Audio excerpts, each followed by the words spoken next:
ঈদুল আজহার কোরবানি শেষে যেখানে পরিচ্ছন্ন থাকার কথা ছিল পরিবেশ, সেখানে ব্রাহ্মণবাড়িয়ায় আশুগঞ্জে দেখা গেছে ভিন্ন এক চিত্র। মেঘনা নদীর পাড়ে খোলা আকাশের নিচে ফেলে রাখা হয়েছে কোরবানির পশুর চামড়া, আর সেই চামড়ার স্তূপ থেকে ছড়ানো দুর্গন্ধে অতিষ্ঠ হয়ে উঠেছেন স্থানীয় বাসিন্দারা।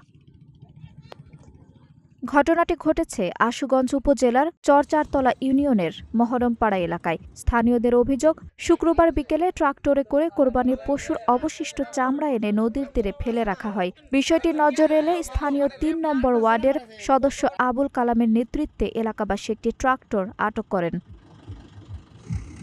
পরে তারা জানতে পারেন, চরচারতলা অস্থায়ী কোরবানির হাটের ইজারাদার এবং আশুগঞ্জ ট্রাক শ্রমিক সমিতির সাধারণ সম্পাদক মাহালম মিয়ার নির্দেশেই সেখানে চামড়াগুলো রাখা হয়েছিল।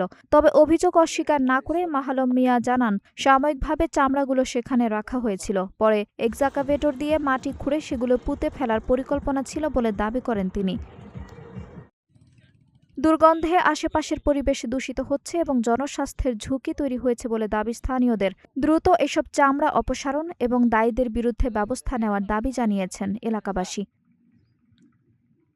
আঞ্জুম হক আরবি, নাগরিক প্রতিদিন।